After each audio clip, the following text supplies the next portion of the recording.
Hello, everybody, and welcome to another Hangout on the Public Great Debate Community channel. For this time's topic, I am again hosting. This is your boy Trill, the Cyberspace Fae. And today we're discussing the topic of, can evolution, intelligent design both be true? Now, I understand that this right away, a lot of people say no, because what they think of intelligent design is already a select theory of all these different things, and just the way that intelligent design is used around here, it makes it so it's not compatible with evolution theory. However, if we just use as a general rule, like, it kind of looks like things could have easily have been, intelligently made if we look at creatures and their symmetry and all that kind of stuff. And that does, and just having a creature that has, looks like it's been creatively made, that does not seem to negate the fact that evolution could have still took place and have gotten to the stage where we do have these kind of creatures that look the way that they do. So on the panel today, I got about 7 or 6 or so people, and yeah, so us off. I mean, you can, if you have any thoughts, or if you think that they aren't compatible still, even after how I described it. I did put intelligent design in quotation marks for a reason. So, can you clarify, is that intelligent design as put forward by the Discovery Institute, or some other meaning of intelligent design? Yeah, I was just about to ask that. Well, they usually try to make it seem like it's almost like creationism 2.0, and that's not the kind of intelligent design that I'm trying to. So you're talking about the Discovery Institute. That's my question. Are you talking about the Discovery Institute intelligent design? No, I think he's saying intelligent design in the same way that Kenneth Miller uses or believes in intelligent design. He thinks that there is a creator, but he thinks that the creator uses evolution to create things, to create life. Kenneth Miller is an opposer of the intelligent design hypothesis. He's a theistic evolutionist. He still believes in a creator who guides evolution. He's a theistic evolutioner. He denies intelligent design and he holds to theistic evolution. You're not getting the point. He still believes the intelligent designer in a sense. In a sense. Notice how I put the quotation marks around intelligent design. We're not talking about the intelligent design so much as we are talking about intelligent design, if you catch my drift. Not really. I catch it. No, he doesn't catch it. No. If anyone else wants to explain it better, because I thought I did a good job in the introduction. I don't think I could use any better words than that. Are we talking about intelligent design concerning like the fine tuning of the universe? No, I think with evolution. Yeah. We're getting some background noise from you, James. I can't tell if those are movies in the background or if those are your books. That was some background noise. That was a lot of them, though.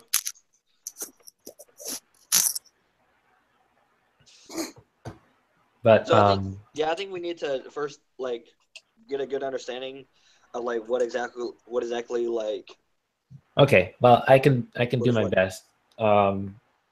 When I use the term intelligent design, I mean, maybe intelligent might not be such a greatest word. Like maybe, I guess proof, or proof that something or someone, some sort of intelligent force or whatnot, could have easily, like created what we know, like biology and that to look like in that today. Because if we look at how the symmetry in like organisms and all that, and just the way that they function in the different advanced systems that are in place, it does seem to indicate that intelligence was behind like the design mechanisms. So basically what you're asking is evolution a mechanism in which God is using to... Yeah, pretty much. Why would it need to be God? I mean, that's the definition he gave is consistent with a very advanced alien species designing this universe and life on it. Yeah, true. It is not necessarily about God. It's just about design. Yeah, true.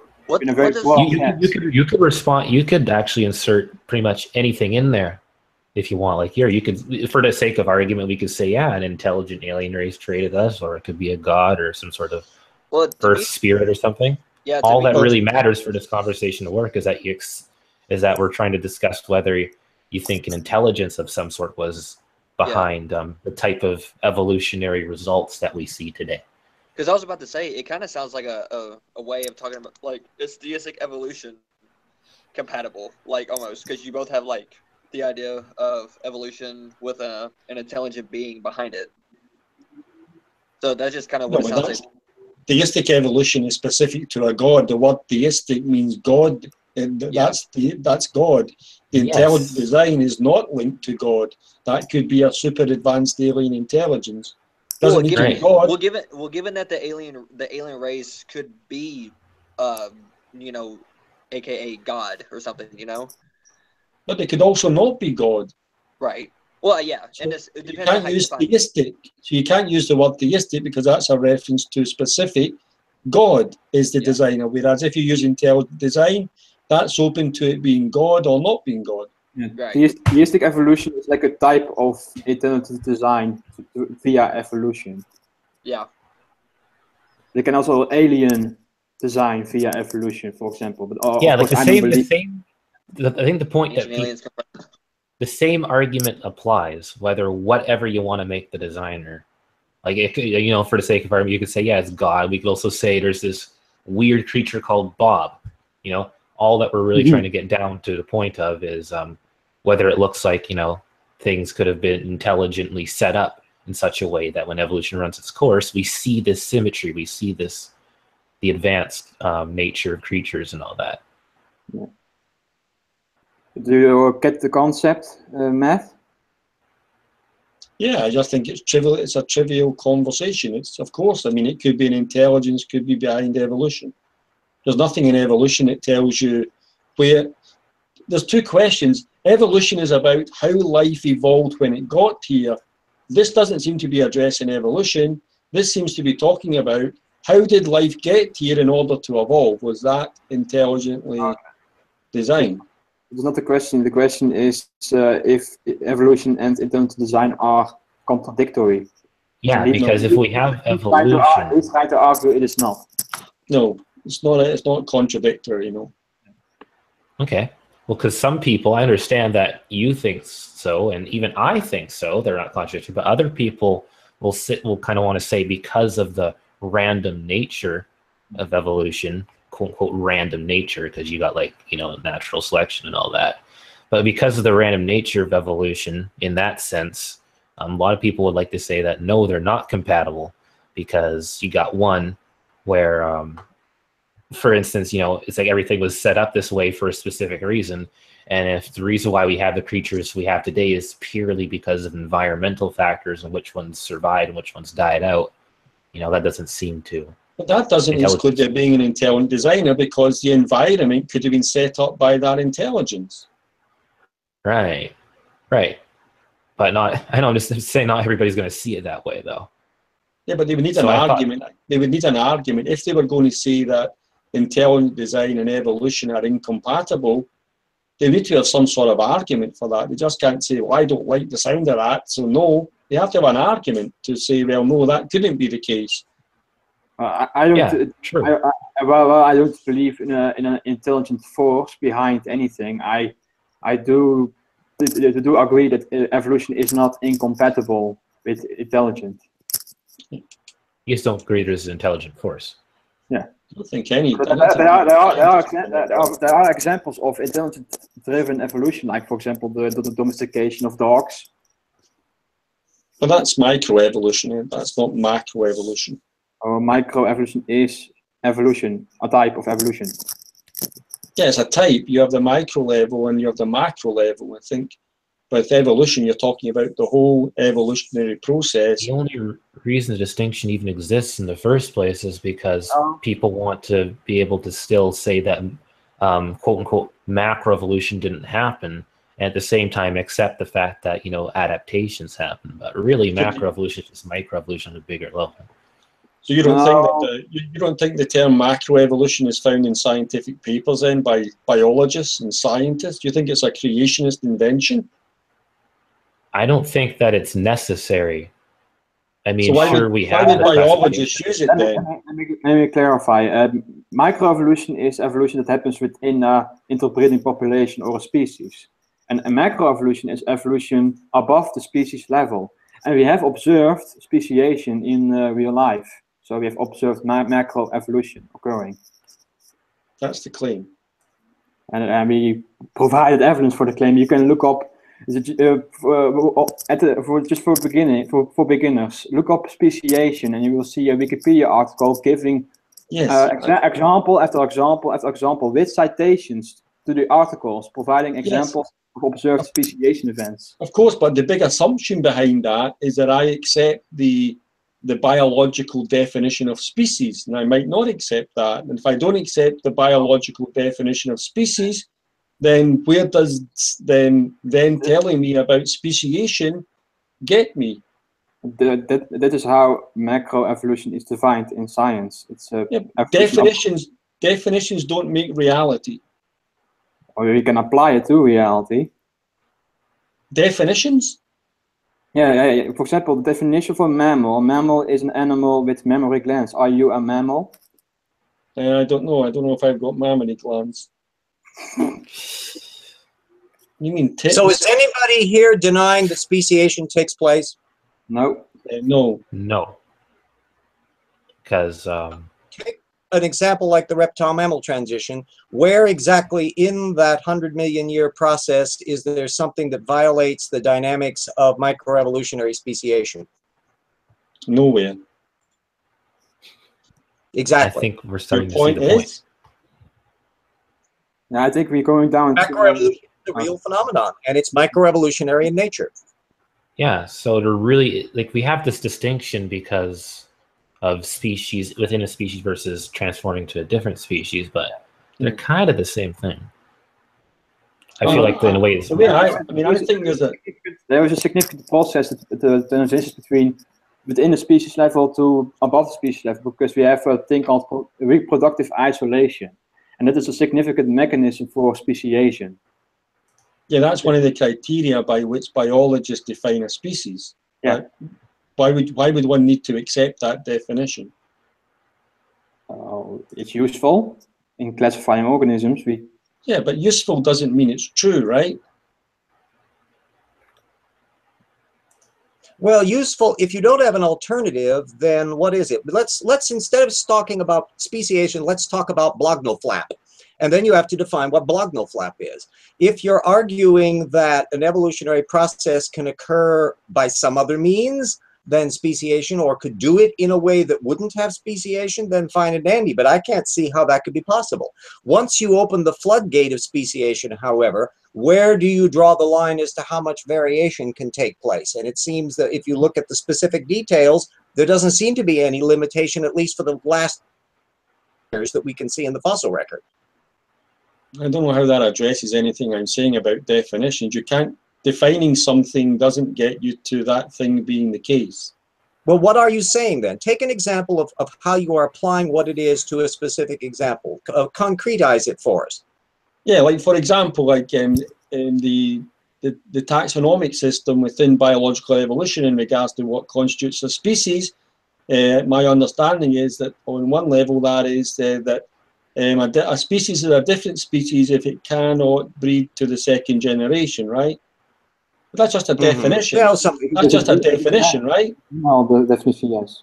No, it's an observation. You can look at zygotic isolation mechanisms in living organisms, the mechanism by which breeding populations fission off. None of that involves definitions, it involves observation. No, you're missing the point. We can observe the fact that you can have, let's say we have a particular animal. We have an animal, and then we observe animals that look pretty similar, seem to have the same characteristics, but then we notice that one animal can't breed to the second generation with the other animal. That's an observation. Yeah, and it would be said but wait a minute. But wait a minute. But it doesn't get you to those are different species. That's just a definition. This is how we define species. Yeah, exactly. That's the definition. Okay. That's what I'm You saying. may call them whatever it is you like. What would you say? Would you describe them as something other than a species? What would you call them? I would say they're of the same kind. Kind. Oh, so now, so what would be an example of something that is the same kind, or an example of something that isn't the same kind? For example, are archaeopterygids the same kind as a bird or not? Well, let's take hyenas and dogs. Or let's take dogs and cats. Dogs and cats aren't of the same species. However, hyenas and dogs are of the same kind. No. Wait a minute. Oh my God. And that's hang on, let him finish. And that would be irregardless of whether or not they can breed to the second generation successfully. Matt Bell. Hyenas are closer to cats, not to dogs. Yeah, but you guys get the point. Well, they might get the point, but if they're actually closer to cats than dogs, we do have a bit of a problem then. Yeah. Well, yeah, Rational if they're actually closer to that. Yeah, they are. Hyenas are filiforms. Hyenas are filiforms, and so are cats, but dogs are caniforms. These are two different branches of the order Carnivora.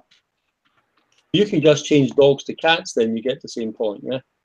Do you claim that systematics doesn't exist in modern creationism, that they've never worked any of it out as to what kinds are?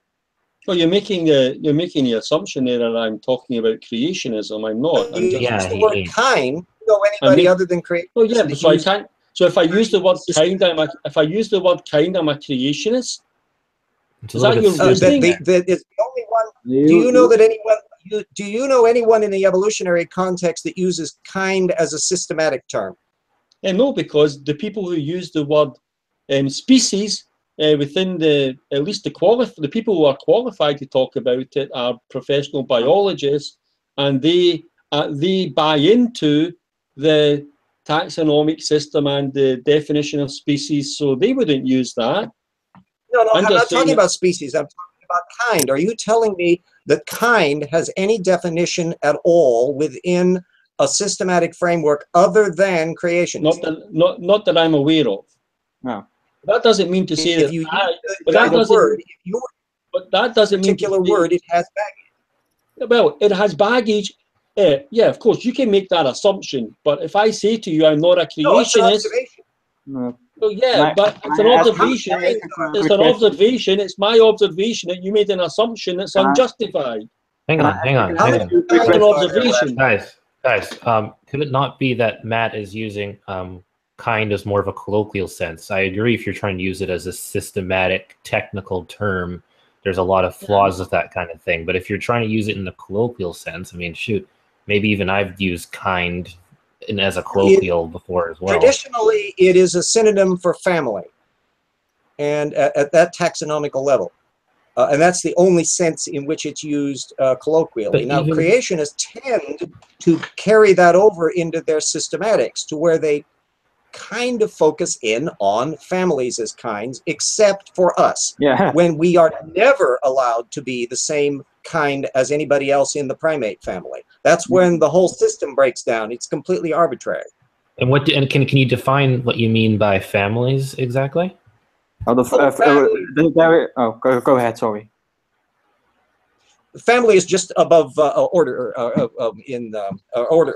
I got to remember what's sequence in there. It's just above genus. Okay, so does that include, like, for instance, you have like the canine family, feline family, simians, like that kind primate of thing, family. arthropods? Oh, okay. Yeah, exactly. Primates are in order. The family we belong to is called Hominoidea. Oh, okay. So it's even, well, even. You can also call them apes. Yeah. Right. Okay. I posted in the side chat just something I quickly looked up on that hyenas and felines and canines, and just for one reference among many. Where did that reference come from, or did you just kind of? Yeah, that reference was from Hyena Facts, www.animalfactsencyclopedia.com. Okay. So you're not relying on a technical paper here. You're going off of internet. Well, yeah. I mean, do you have a technical paper for the definition of species you want to present? Oh gosh, well that would be a big subject. It depends on whether you decide to go with Ernst Mayr. Or do you want to present a paper? Just post it in the side chat there. You know, James, to be fair, I'm glad he has some sort of reference. We don't do layperson conversations by making reference to professional scientific publications.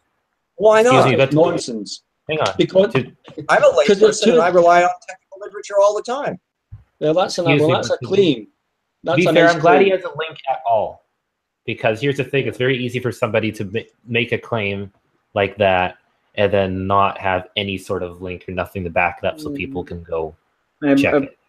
So if we can check it, and if you can check his source and see if it's reliable or whatnot, then who cares if it came from... I'm currently checking it, and it supports what I'm saying. They are more closely related to cats than they are to dogs.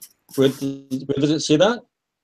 Okay, let's read it. Is a hyena a cat or a dog? Out in a when looking at an unusual... That's not where we are. That's not the link I provided. It's the link. Here, hyena facts, it's the link. Where does it say that? It says, although they are zoologically classified in their own family, I'm looking further down. There is more to it. Where was that? Great. So here, the carnivore family tree are two main groups: Feliformia, the cat-like carnivores, and Caneformia, the dog-like carnivores. The ancestor of the modern hyena were cat-like tree dwellers that respond not only cats but civets. So they are more closely to cats than they are to dogs. Even by your own citation. Come on. Yeah. Let me read it.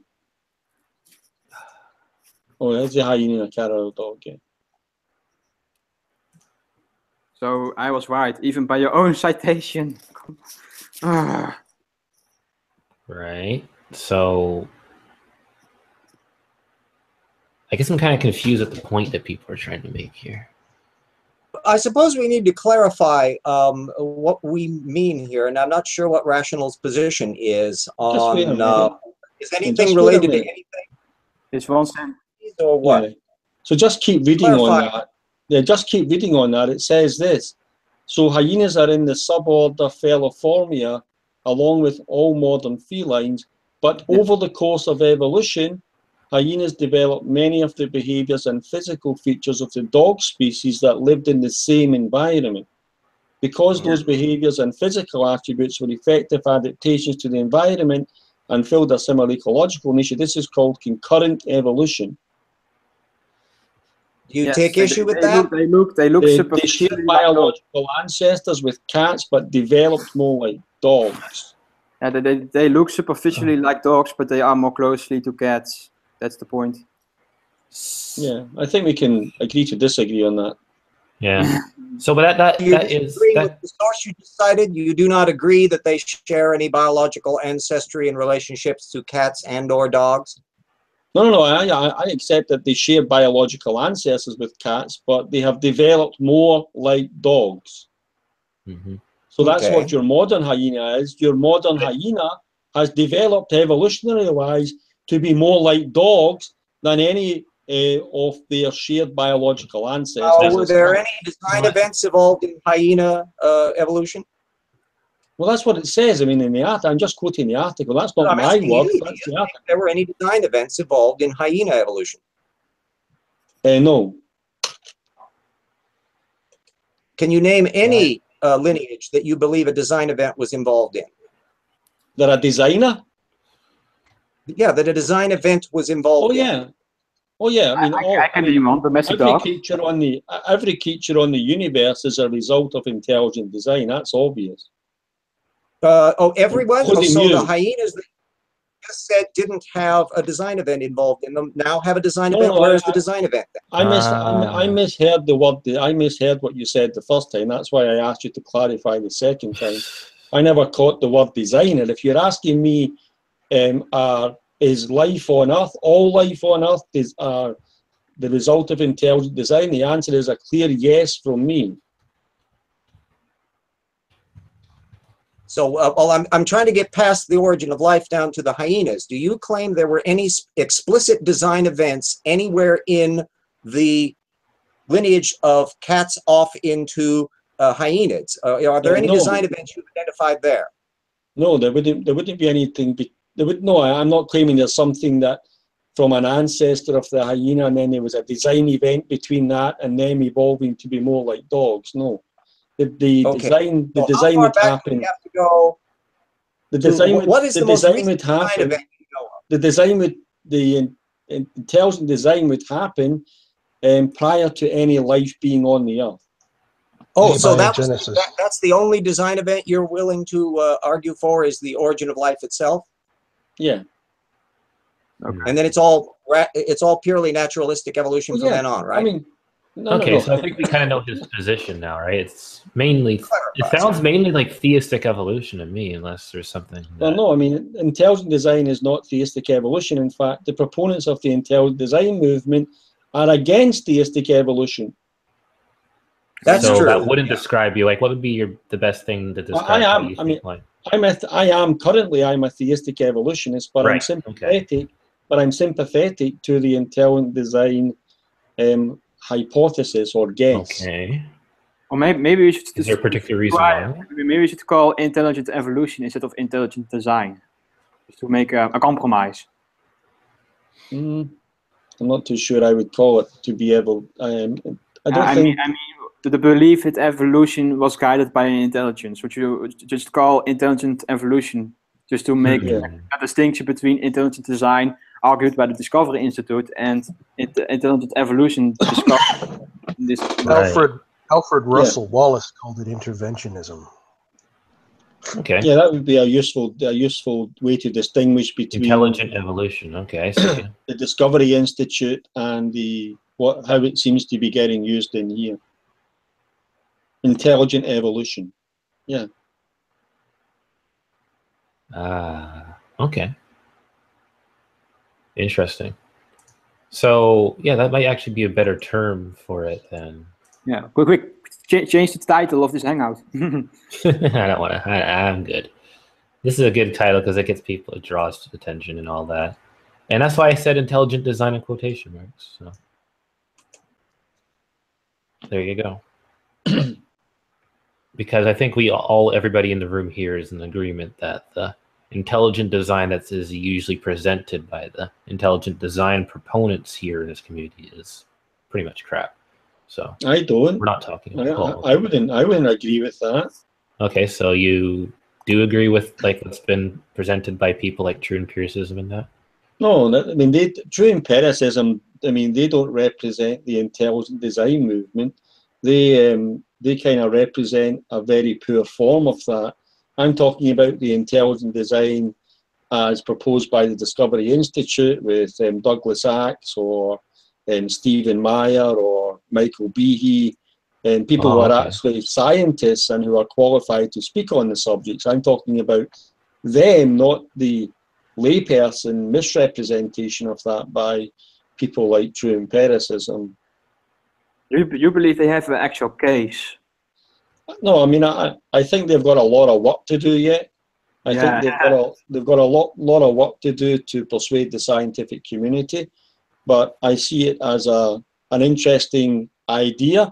Yeah. That might become a something to be of scientific interest, depending on how it plans out. And that's something I want to clear out of the way right now. There's a lot of work to do because all of the ideas that have been presented have been falsified. I don't believe that. The idea of irreducible complexity, about the blood clotting cascade, the bacterial flagellum, all of them have been debunked thoroughly. I don't believe that. That's just. It doesn't matter whether you believe it or not.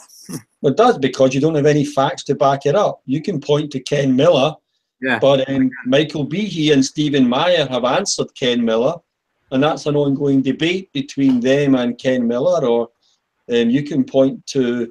I mean, I can point you to a debate between Stephen Meyer and an evolutionist, and the evolutionist clearly lost the debate. I can point you to a panel debate between intelligent design proponents and scientists, where the scientists clearly lost the discussion. That's all out there. What do you mean that irreducible complexity was Proven. You said it was proven wrong or Yeah. falsified. Yeah. What irreducible complexity was falsified? Yeah. That doesn't falsify intelligent design. It's one of the main arguments. You can't falsify intelligent design. You can falsify the arguments.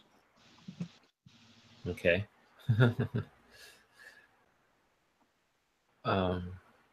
You can't really test it, so. Or you can test ideas. An argument. Yes, it's testable, it's falsifiable, it makes predictions, all of that kind of stuff. What observation would be inconsistent with intelligent design? Bad design. What? Bad design. Bath design? Bad. B-A-D. Like bad design, like if something was designed poorly. Stupid Why design. would that how would that falsify intelligent design? No, I don't think it would, but that's his case. Yeah, what would falsify intelligent design would be the demonstration by science that their assumption that evolution operates naturally can be confirmed by observation, by experiment, and by testing, so that you don't have the assumption of natural selection. You have scientific evidence that it was a purely natural, therefore unguided by any intelligent process. What observation could show that? Yeah, like what would you have to even be looking for to even be able to? You didn't really answer the question. What you're looking for is that science. You didn't answer the question, Matt. I don't speak to trolls, and you're a troll, and I'm not going to spend my time on you. You know that. So what I'm saying is that science operates on. Excuse me. Let him finish. I want to see where he's going. Science operates on methodological naturalism. On my view, when they talk about natural selection, that's just based on a philosophical assumption about methodological naturalism. There's no evidence that it's natural selection over supernatural selection. The only reason it's called natural selection is because science operates on that assumption.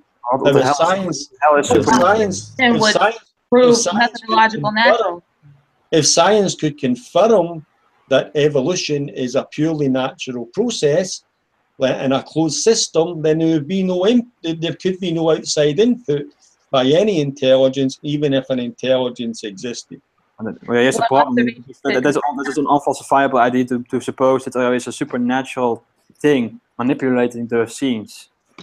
No. I mean, intelligent design movement like the Discovery Institute, they don't. I mean, they would be happy with the definition given earlier that they don't identify the intelligent designer. They just say that evolution is best explained by an intelligent designer. They don't try and identify that intelligent designer is God or supernatural or a super advanced alien intelligence. See, I think the problem is something could tell us what possible observation could do that. That's why intelligent design is unfalsifiable. So you would agree that the evolution is purely natural in the sense that science uses the word natural. Yeah, science operates on methodological naturalism. It's the assumption in its work as a way of working that only natural things exist with natural explanations. Yeah, which works. Yeah, that's how science operates, but it doesn't. But that's an assumption. It's not something that's been proven. It's not something they have evidence for. It's just it's something adopted in order to do their work. So that is because supernatural is untestable. But I mean, I don't grant you that. That's just a claim that's easily defeasible. So how can you test? How is supernatural? Well, you can test it just by removing the assumption of science, the assumption of methodological naturalism. Because science. What assumption do you make then to test the supernatural? I don't make any assumption. All I'm saying is science operates generally in a nutcase. Science operates on empiricism plus rationalism plus methodological naturalism. I'm saying if you remove the last part, methodological naturalism, just empiricism and rationalism, that there is a way there is a route there you could take that could get you to the existence of the supernatural. A testable how would you do that? Well, if I give an example, how would you do that? Yeah, any sound deductive argument. But that's not a test. You know, that is a test. You know how if you have a deductive argument presented to you, you can test that argument. You can test it first of all whether it's in valid logical form. That's one test you would apply to that argument, and you then test it with regards to the truthfulness of the premises, because in order to be a sound deductive argument, it must be in valid logical form, and all the premises must be true. Those are things you can test. Yeah, we don't need a lesson argument. on what deductive argument. We don't need a lesson on what deductive arguments is, what deductive arguments are. But as far as testing the supernatural, what would you test for? You could never know that there wasn't a natural explanation that you didn't know about. Yeah, exactly. So what the fuck is he talking about? I have no idea. Well, I think you might be wasting your time because he doesn't talk to trolls. So. Yeah, I mean, Godless is a known troll. This person that you are entertaining, this is the kind of despicable actions that this person has engaged in. She found a phone, her and her despicable boyfriend found a phone in a toilet with someone's private, personal photographs, compromised position photographs on it. And rather than do that, they took the phone, stole the phone, took the material off that, and posted the pictures of that female to that person's family's Facebook. That's a nasty lie. That's a fucking nasty lie. That's the kind of despicable creature you're dealing with. I found a phone. I was talking about finding. I found a woman's phone and I didn't return it to her, but he just made all that other shit up. That's a nasty lie to tell about somebody, Matt. I'm not going to engage with her. That's a despicable creature you're dealing with there. Her and her boyfriend, they put her in a wheelchair or him in a wheelchair to get free access into a cinema, taking up disabled places in a cinema to get free seats. How is this related to the topic? It's not. You know, I'm explaining to you why I'm not answering her questions. Well, if anyone cares, maybe they'll ask you later. Hang on a second. That's an interesting story, Matt, but I'm not interested in high school rumors. Somebody asked Matt, what is the genetic fallacy, Matt? Yeah, hey, can we just... So if you don't... Hold on. I'm explaining why I'm not engaging with her questions in case anyone should think that she's presenting any questions that aren't capable of answering. Look, if I'm being honest, I'm wary of her too because I've heard of all the sniping accusations, but at the same time, I'm not going to make a whole bunch of assumptions I don't know. Those aren't assumptions. Those are things that are on record from themselves. Okay. Well, oh wait, no. Steve McRae cleared me of all those accusations. Besides the original one hangout I sniped, which was Wolf's, and Wolf has forgiven me. And I can give you the link right now to Steve McRae's hangout where I was cleared of all those accusations. Okay. Well, this is totally off topic. So can we get back on topic? Yeah. Can we just get back on topic? So if you don't want to ask her questions or what not, then well, either one of you. Yeah, well, it's like I feel like I don't want to be mean or anything, but I feel like one of you's got to go because it's going to ruin the synchronization of the call. Because otherwise, she's going to have to say something, and then somebody else is going to have to say what she says in order to actually bring it to you to answer. No, they're just leave them in. They're fine. We'll work through it. Don't worry. Yeah, we'll work through it. I'll just leave since Matt is being a baby. Okay, that's better. Let's just carry on. All right, anyways, so whoever was trying to make a point can continue to make it.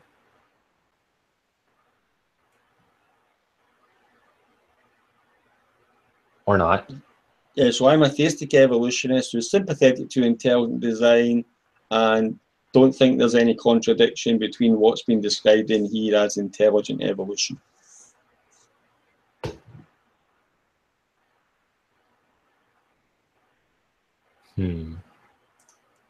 Does anyone else want to say anything to that? Because here's the thing, the way I see it, it's like I can view kind of where both sides are coming from. When you say something like natural selection, I don't think it's so much them, again, like what you're saying, it's not so much them trying to disprove or discredit the supernatural as it is. Well, that's the best Thaddeus, explanation. if I can interrupt you there just for 1 second. I Yeah. don't mean to be rude. Is that okay? The reason it's called natural selection is because it was contrasted against artificial selection. It has nothing to do with naturalism. Yeah. Just as a historical point, not that it's relevant, but Okay. just No, as a I think it's historical relevant point. because the way we're using natural and supernatural almost seems like there's this battle here between purely naturalistic points and supernatural. So that, I think that's very relevant.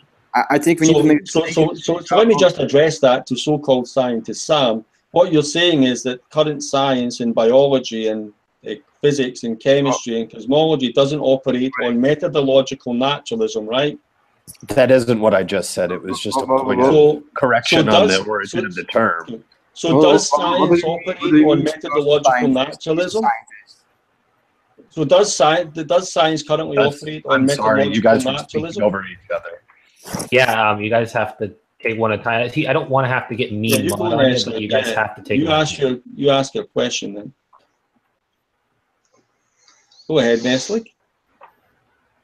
When you addressed Sam, you said supposed scientist Sam. Oh, he is a scientist. He has a PhD, right? I don't know that. I don't have a PhD, I have a master's degree. Yeah. Oh, right. Oh, sorry. I thought you got a PhD. So you accept then scientist No, Sam? in the process. Oh, sorry. Yeah. So science operates on methodological naturalism, right? Yes. Which is the assumption that the natural exists, a natural explanation as a way of working. No. Yes. So I know the definition of methodological naturalism. Are you trying to get at a point? So evolution then, the process of evolution, as described currently in biology, in science, would be on that methodological naturalism, a natural process, not in contrast to artificial selection, but as a natural process. No supervening, no super intelligent, supernatural forces playing any part. Are you asking whether evolution, in virtue of being a current scientific theory, if it's methodologically naturalistic? Yes. Exactly. Okay, exactly what? I mean, what's the point being made there? But what it means is, that's what I was saying, science operates on methodological naturalism. So with evolution, well, however it's proposed and whatever aspect of biological evolution is proposed, it's held by science to be a purely naturalistic process on methodological naturalism. That means it's incompatible with the hypothesis that there's a supernatural selection going on, guiding evolution to ensure and guarantee that when evolution ran its course, that human beings were the end product of that, or a product of that. So there's a conflict there between methodological naturalism and theistic or intelligent designing that would have God as that designer or a supernatural force as that designer. No, that's right, but I don't see the problem with that. Yeah, So I there don't isn't a see problem what with that as you're long as trying to people raise here recognize other it. than stating your stance. I don't. I'm just making the clarification that that science operates on a method which only allows for natural explanations, and that would exclude theistic explanations. And the way the question asked earlier was, how would you falsify intelligent design? And the way you would falsify that would be by demonstrating that naturalism is not an assumption of science, but you could actually verify that we live in a purely naturalistic world and everything in it has a natural explanation, i.e. you demonstrate the truth of philosophical naturalism. That would falsify any godly theistic evolution, things like that. There is a way to falsify. But I don't think that's falsification. It's unfalsifiable. That's not falsification in a scientific sense, though. The Falsification in is a scientific sense falsification in a scientific sense would involve, you know, the entailment of an empirical observation. You're talking about a philosophical argument. I mean, we can talk about the philosophical argument, but we're not Well, I mean, can That's you not the provide a case. Science is- counterexample? First of Yeah, we all, haven't even proved this supernatural even exists scientifically. Yeah, so of like course again, it's just this is going to a, be. Wait a you're minute. trying to There's a shoehorn a couple of things philosophical argument in here. Like Well, first it's of all- fairly obvious here. well, first of all, science does not operate without philosophical assumptions. The whole scientific You enterprise, keep saying That's assumption, and you're not the whole backing it up. scientific That's enterprise is not predicated. That's irrelevant, man. You know it's irrelevant. Stop being an It's not abstract. irrelevant. It's not irrelevant. Hang on, What you're Don't saying talk is- over each saying other. is- I'm going to have to mute one of you. What you're saying is that the falsification process can't be done philosophically, and as if science and the practice of science runs completely independent from philosophy. That's false. Science could not operate without philosophy. It could do nothing without philosophy, because science operates not just on empirical existence, but on rationalization, reasoning applied to, human reasoning applied to empirical existence. And that's empiricism plus rationalism, and then you add in methodological naturalism, and you get, in a nutshell, the scientific method. The entire I mean, reason you're just natural pulling a bait and philosophy switch here in terms of yes. The your. entire I mean, he's reason pulling a natural bait and switch here. Hang on. Come on, man. Come on. I mean, you're pulling a bait and switch here, though, Matt. Like, you're conflating two different versions of falsification. I mean, falsification in science is done with, you know, an empirical observation based upon a prediction that is expected in virtue of a theory. Yeah. Like, that's what it is. I mean, there's not really a way of getting around that. If you want to use the word in two different ways, we're going to just run into equivocations here. Yeah, there's no equivocation if the terms are precisely defined as they have been, and I don't see, if science was able to demonstrate the truth of naturalism, that the universe we live in is a purely naturalistic universe with only natural explanations in it. There's nothing in science that would preclude that from being done purely on empirical basis. It wouldn't need to be via philosophical argument. That's how the attempt is made just now. But there's nothing in principle that would stop the scientific method from empirically demonstrating, like through, for example, a theory of everything, that everything is natural. We live in a closed system, and if we live in a closed system, there can be no input from an external supernatural being. And that can all be empirically done. See, I think, again, the problem is it's not so much that science is assuming something, just that supernatural hasn't been proven to be the case. It's supernatural. So until we actually have science doesn't even look for the supernatural. That's what methodological naturalism is about. They do that intentionally, because the entire reason that natural philosophy separated from the other philosophies was as an acknowledgement that we had a toolkit of methods to determine the natural world. And so we were just going to collect them all together and use them as the scientific method. It wasn't an assumption of some sort. That's incorrect. It was just an acknowledgement of the facts. I don't think it's impossible to test the supernatural. Yeah, I mean, the separation from science, as I understand the history of science, from philosophy, was because that the science is studying a very specific subject, and that's the natural, physical, material world and how things operate in that world. So why even concern yourself with things outside of what you're studying, like the natural? Well, because you already got weird stuff going on in quantum physics. You might as well try to look at ghosts and stuff while you're at it. But that's all natural, right? Quantum physics, it's all part of the scientific natural world, right? Matt, we don't know too much about quantum physics. Matt, you just had to acknowledge that science only deals with the natural world. So asking for science to prove naturalism is just outside its field. No, that's incorrect. Naturalism is the view. Naturalism is the belief and assertion that everything that exists is natural with natural explanations. I don't see anything in science that would prevent that from empirically demonstrating. That is outside science. Reality.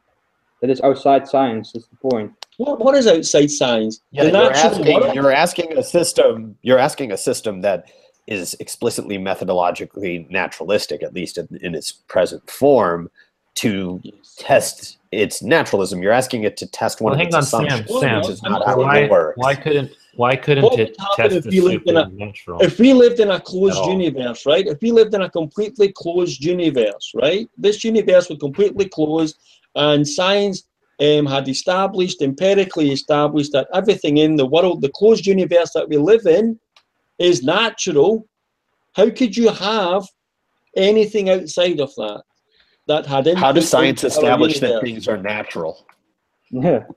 First of all, they have a definition of the word natural, and then they test. They do observation, they do testing, they do their experimentation. So I mean, I know how science works. When the supernatural. Well, I asked the question then. Excuse me. The particular. I'm asking for the particular, though. I'm not asking for some generalized. Like you're purposefully avoiding the particular, and I know why that is. It's because I mean, let's be honest here, man. Like we don't even know conceptually how we would. Do we live in a closed universe? Do we live in a closed universe according to science? He was in the middle of a sentence. Please. Yeah, but he's just moving into ad hominem. That's the point. No, yes, the question I'm asking him, and the question I'm asking him is: do we live in a closed universe according to science? That's the question. Were you finished your sentence, Sam? I forgot what sentence I was in. I've been interrupted by so many people. So just go ahead. Do you want to answer Matt's question then? If we live in a what question is that? Do we live in a closed universe? I haven't looked into it in a while, so I don't remember. Currently, we do live in a closed universe. Do you think there's anything in principle that would? Yes. Do you think there's anything in principle that would prevent the scientific enterprise from establishing whether we lived in a closed or an open universe? Sorry, my internet is like really shitting out, so I'm not hearing a ton. Sorry. I might not be the person to ask on this, guys, because I'm hearing every other word. Something about could science even prove that we live in a closed universe or not? No, what I asked was... Could science prove that if we're in a closed universe or not? I never used the word prove. I don't know. I'm not familiar enough with cosmology. Yeah, I'm not familiar enough with cosmology. I'm not a cosmology person either, but I mean, we've kind of gotten way off the deep end. This was just sticking with things that, like biology, I can do. Even astronomy, I can do to an extent, since I like it enough to be a science fiction writer. But cosmology, I mean, I know enough. I know that when it comes to the geometry of the universe, from my understanding, is that the universe is flat. From a curvature perspective, but I don't know if that would actually apply to whether it's open or not in the sense that Matt's talking about. I just don't know. All right. We're getting some noise from Netflix. Stop fucking your mic. Okay. Sorry. So I think the thing I wanted to address was, though, I thought that was really interesting because you said that the supernatural cannot be, we didn't say it couldn't be proven, but you said the supernatural, like the natural and the supernatural, the science deals with the natural only, but I don't see why it can't ever deal with the supernatural. Because I think once the supernatural crosses over into the natural world, then it could be testable. Like when people claim that they've seen stuff like ghosts, spirits, and that's where the supernatural crosses into the natural world. And you actually could, if you wanted to, try to put that to the test. We're describing the unknown as supernatural in that situation. I don't think there's a case that... It's not the unknown necessarily. Like, what do you mean by supernatural then? I don't. I think that the entire reality. I think the entire idea of the supernatural is that which is beyond our capacity to test for it. Yes, and exactly. So if there is unknown knowledge out there... That's not the definition of supernatural. Are you going to wait until any of us are done talking before you interrupt? Excuse me, I want Carrie to keep going. Seriously, dude. You asked the wrong person to leave this. Oh.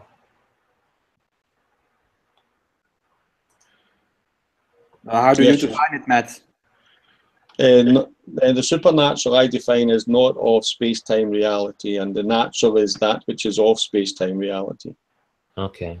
Okay, so Well, maybe I was using supernatural in a different sense then, because I don't think that just because something's supernatural doesn't mean it's of our space-time reality. It could just be something that we aren't fully aware of how the mechanisms of it works yet. So I mean, technically speaking, I don't think it has to go over. Like, it doesn't have to be like this big thing that we can never understand anything about. It might be for now. Because wouldn't that just be the unknown? Do you think that like mental states are supernatural? Not necessarily. Not really. If you define the supernatural as unknown, then you cannot know the supernatural, because once you know it, it's no longer a supernatural. Right, and that's not how I define it. Yeah, that's why you have to have a definition of those two terms, which makes them exclusive to each other, and that's what atheists have typically tried to do, like Jeffrey J. Lauder and Richard Carrier. Well, to me, supernatural is things that exist in the spirit world. I thought you said anything that's not confined within space-time, but do you think that... Not of space-time reality, so not composed of matter and material, physical, or a result of being in space-time reality, not a product of space-time. See, I view it as they could be two different worlds. Sure, they might not be made out of anything of physical material, but that doesn't mean that in the spirit world, like when they cross over, they're still made of spiritual material that we don't quite understand how it works. I mean, it's like two different dimensions crossing over at the same time. So, I mean, two of the 25 that exist. You think things like propositions are supernatural? No. Why? Propositions are sentient. No, because they're the propositions are constructs of human beings and minds. They're sentences which can take truth values. There's a difference between a sentence and a proposition. I said a sentence that can have a truth value. Right, but I don't think that that's what a proposition is. I don't care what you think. Should we go back to the topic, because it's now getting very off topic. It is kind of getting out of hand. Like, just to bring closure, I will say that I don't think the supernatural is beyond the realm of scientific discovery. It's just that people have to know how to look for it. I don't know if we'll ever be able to fully understand it because, you know, God and all that. But I think we might be able to have a better understanding if people were actually to care enough about it. But anyways, back to the... On the topic, wouldn't there be a conflict between evolution, although there might not be a conflict between evolution and intelligent design as it's been used in this hangout, there might be a conflict between evolution as proposed by biological science and supernatural design. I don't see how that's a conflict. I believe that the supernatural can cross over into the natural world. Yeah, but science operates on the assumption of that naturalism, that only the natural exists. Science operates on the assumption of what can be proven to be true. So if science would actually, you know, look at the supernatural. Where do you get that definition from? Well, just from looking around. The reason why we don't deal with stuff like ghosts and all that is because there's not even a scientific consensus that they exist. Okay, so can science prove why rape is wrong? No, but we're not talking about philosophy. That's not philosophy, that's ethics, that's morality, that's happening in the real world. People get raped. Ethics is a field of philosophy. Ethics is actually a field of philosophy, so I don't know what kind of bait and switch you're trying to pull here. You notice, and we've already had this philosophy conversation. I've already said this a million times. I don't think deep philosophy is even... Well, Carrie, do you know... I think you picked up on this. Do you notice how science is a branch of philosophy when it serves math, but ethics is not? I never said when science is a branch. It's a very interesting bait and switch. I never said science is a branch of philosophy. Science is not a branch of philosophy. But just because intelligent design has to do with supernatural does not mean that it's outside the realm of science. No, but your claim was, I mean, what was your claim about science? Science only deals with that which can be proven to be the case, right? That was your statement. Yeah. But then I gave you a counterexample to that. Science cannot tell you why rape is wrong. So Why? But you're assuming everybody in here is a moral objectivist. Well, no. I mean, you can be a subjectivist and still think that rape is wrong. That's Not really, because even to have this conversation would require so many definitions that you are just skipping over that it is irrelevant. See, the problem is that when people, this is a good conversation for another hangout I could run, but I honestly believe that the topic of objective, subjective morality is flawed. I think we all have our individual values, and trying to present them as morality or this is right and wrong is not a really good way of looking at them. But see, the problem is that we're not dealing with ethics or how we should do things. We're dealing with how things are, regardless of whether you think this is the right way to do something or the wrong way to do something. So when science doesn't really deal with your feelings on things, it just deals with the fact of the matter is. So you think then that science is somewhat connected to reality then, right? Yeah. Well, I think the issue is that there are things that are provable that are non-scientific, mathematics being one of those things, right? Like there's this whole realm of applicable math, right? That's applied mathematics, and then there's a whole series of branch of theoretical mathematics. That all that stuff is provable, but it's not scientific. Well, maybe there are some mathematics that don't have proofs, but I think the point is that your definition includes mathematics as science, right? Which is. And I also disagree. What's your name? Who is running this hangout again? My name. No, who is running this hangout? Running it. Oh, that's me, Trill. Trill. I also slightly disagree with you because science doesn't deal with proof in a mathematical sense. It deals with like hypothesis and just. Okay, yeah, and you know what? I've heard that one before because I know Steve likes to say science doesn't prove anything, but you know what I mean when I use the term. Yeah, I know. In a colloquial sense, yes.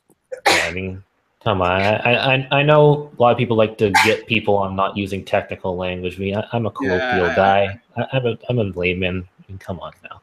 I mean, cut me some slack. I cut other people some slack. I don't always get on them because they're not using technical language. So. Well, I think it's important in these kind of discussions to be wary of the types of things you're saying, you know? Yeah, which is why you won't see me discuss deep philosophy, but anyways. Yeah. I think we need to stay on topic, but Matt keeps trying to pull it way off. I don't think he's trying to do that. I think it just happens. Maybe not on purpose, but it still happens. Natural gift. What exactly is the topic? Can evolution and quote-unquote intelligent design be both true? Well, I wouldn't see why not, right? Like, presumably, if there were a designer with the capabilities of creating all the mechanisms of evolution, then it seems like all the mechanisms of evolution could be designed themselves. Yeah, and that's my stance as well.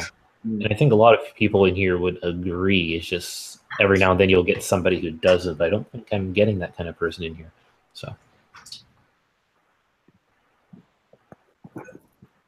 if you had a 6-day creationist, you might have more of an argument going on in that regard. Yeah, I know, but they didn't want to come in.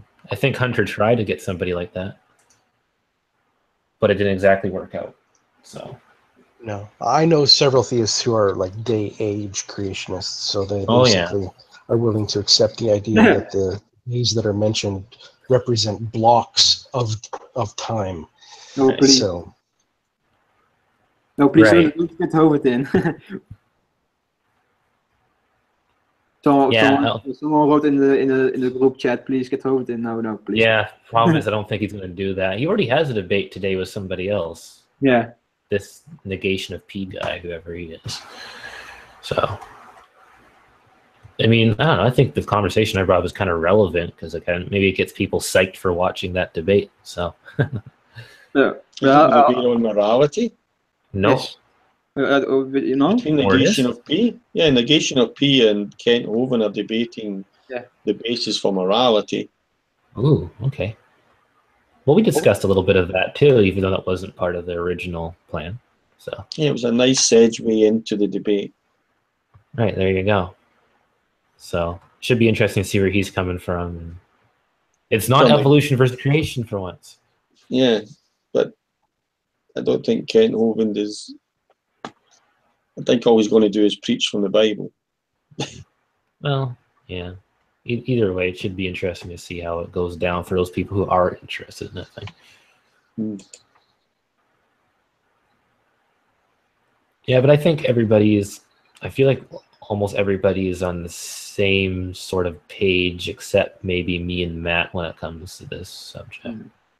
So I thought we agreed that, and I agreed that evolution, and there's no contradiction between evolution and intelligent design as defined in this hangout. I agreed with that. Okay, well then I guess that's everybody accounted for then. Yeah, I was kind of hoping we'd get a few more like intelligent design proponents in here, but that's going to be kind of hard because like the Great Debate Community channel has kind of has Steve McRae's Aurora written all over it, and they kind of don't want to deal with that. So yeah. Are you talking about like guys who are against evolution and for strictly? Oh, yeah. Gotcha. Right. Yeah. See, that would be more of a conversation. So I think what ended up happening. Even the main proponents of the intelligent design idea are not against evolution, like Stephen Meyer, Michael Behe. They're not against evolution. They don't deny evolution.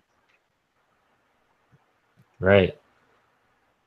So I mean, I don't know who would be contesting the topic of this hangout. Well, I guess it'd be people that you are not convinced represent intelligent design properly. I'm not convinced that intelligence true is empiricism.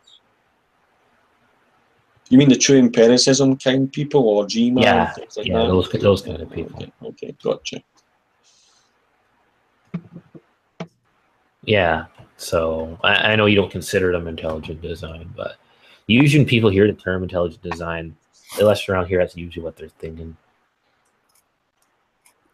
It does feel like creationism 2.0 in a lot of ways.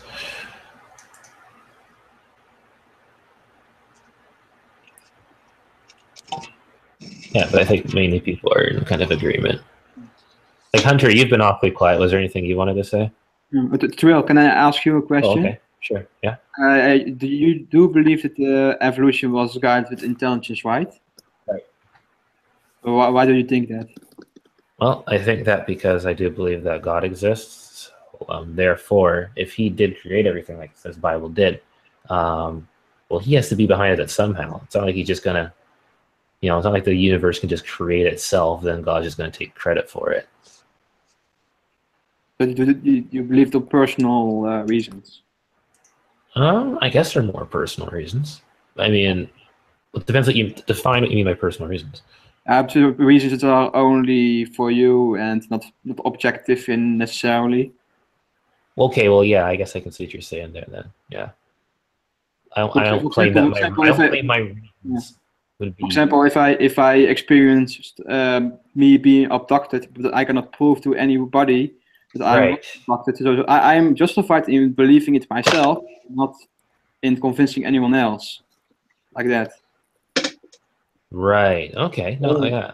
I see what you're saying. Only if you've exhausted every other reasonable alternative to that being true.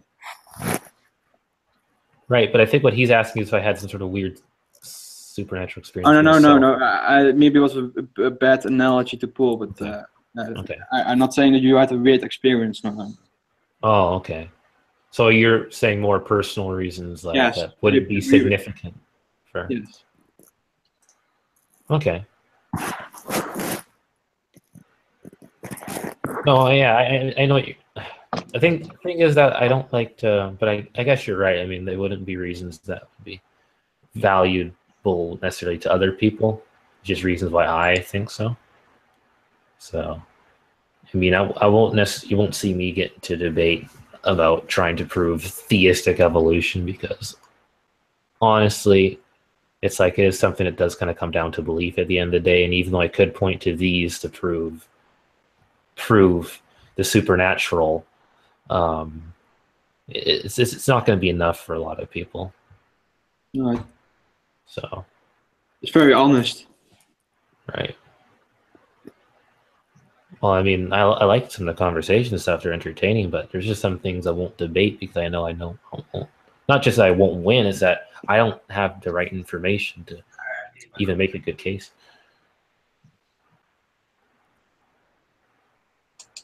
Hey, patron, how you doing? Hey, I'm doing all right. Yeah.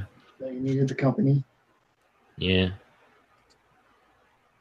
Oh, that's a good one. Justin brought up in the side chat, should intelligent design be taught in schools? That's No. an interesting one. Yeah. Well, At least not in science class, because science doesn't have a consensus on that. Especially not the true empiricism type in science. Yeah. Again, that's beyond the realm of science. That's another thing I want to make clear. When I say that I can accept intelligent design and evolution, first of all, I'm not accepting true empiricism type of intelligent design. And second of all, I won't claim that this intelligent design, even the more smarter type, if you want to call it that, is science. It's more of a philosophy kind of thing. Like you're kind of thinking about, oh, that'd be kind of cool if, and hey, isn't this interesting that it kind of turns out this way? But So I won't argue for it scientifically.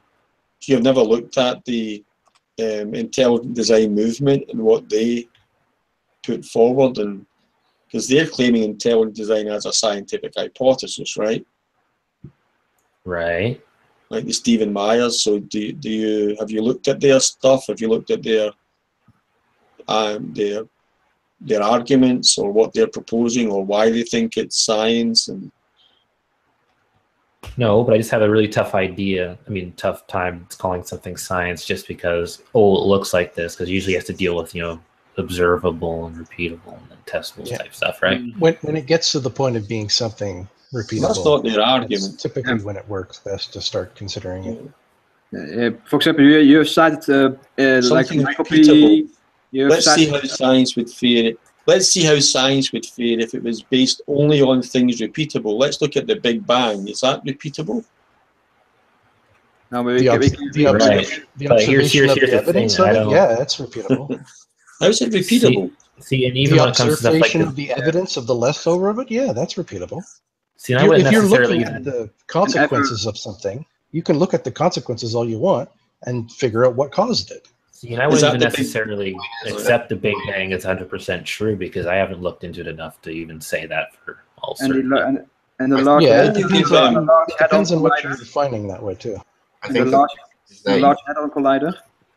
Don't you think you should give? No, you should just accept some things based on the authority of the science, even if you really. Don't. Why not? I mean, science is a very established.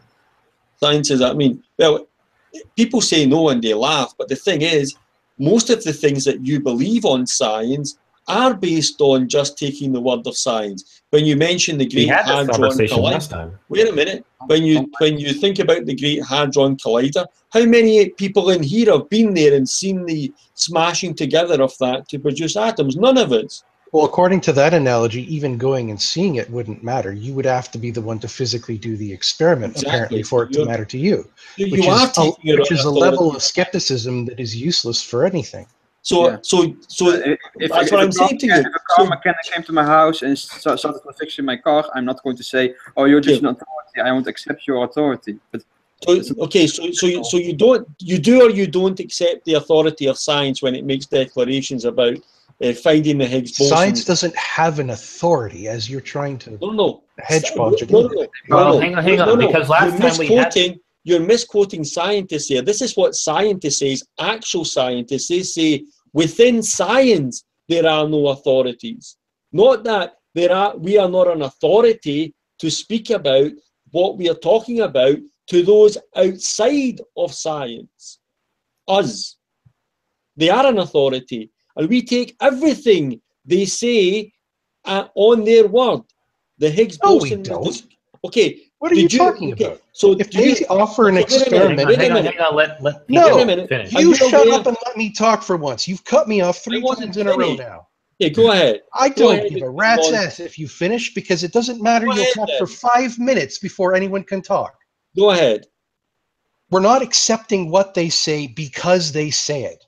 We listen to what they say, and take the experiment that they've described as to the reason why they are saying what they're saying, and then you look at the evidence itself.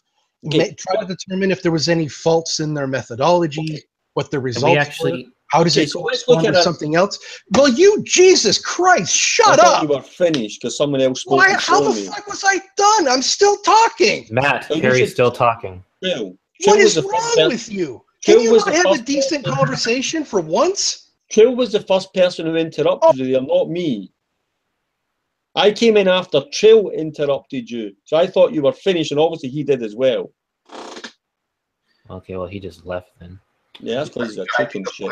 Not really. It's because he thinks he's tired. I think the point that he was trying to make is that when you look at scientific, or when you take a scientific consensus, it's not that you go and you read all the research that led to that conclusion, right? You basically take the number of people and the way it's being reported. You take those to be authoritative, and you take that to be, as taking them to be authorities, those things justify your beliefs, you know? So I think that's all he's saying. It's not really anything that contentious. If a car mechanic fixes my car, I won't just say, "Oh, you're just an authority." I would accept anything you say. I will go, "Okay, you know more about fixing cars than I do, so I'm going to trust you on this." Which is what you do with science. Yeah, generally yes, but I'm not saying they are a perfect authority. Everything they say must be true. That's not the case. Yeah, but that's not what anybody thinks. Yeah. Nobody thinks anybody's a perfect authority. That's why there's stuff like peer review, you know? Yes.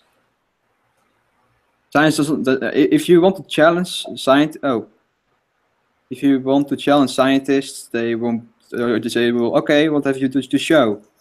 It disproves our conclusion."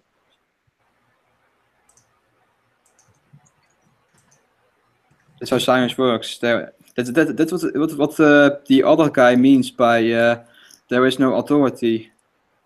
You can question the conclusions of scientists. That guy Carey sniped Matt from the Hangout.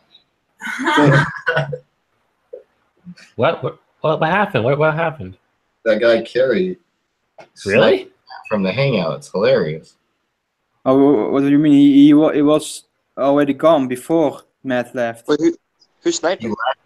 He left. Yeah, who sniped? He left, and then he went into the external Hangout, and then he sniped Matt. You can do that from the external? Yeah. Really? Look, I'll take a screenshot. Yeah, no, I didn't know you could do that. I don't even have access to the external chat for some reason. It won't let me have it.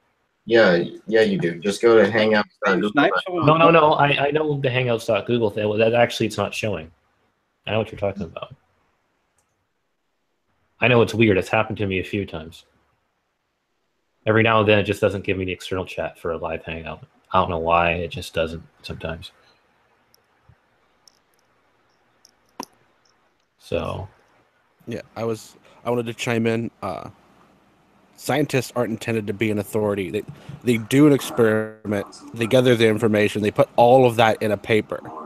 Yes. So that way, if you want to disagree with them, that's simple. You just do the experiment that they did. Yeah, right. Did you guys see the screenshot? Maybe if I add my Thaddeus account to the thing, it might give me the external chat. And I'm not receiving an invite, so maybe not. Anyways. Well, scientists doesn't have technically not authorities; they have experts. There are people who know things more about a specific subject more than generally everyone else. It won't show me the screenshot, Nihilus. Oh, that's weird. Because it says I need permission to view it. Oh, I thought if I put it in there, then.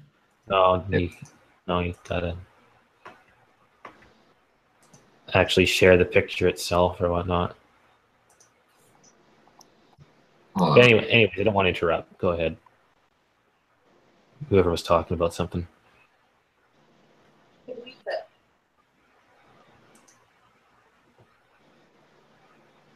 I mean, it was me, but I was done. Oh, okay. Okay, I just want to see the screenshot quickly here.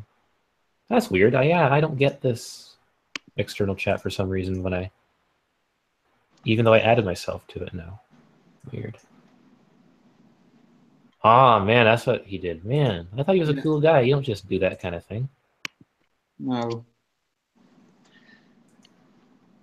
When he left, I think he was a bigger person, but now, no. Okay. Right.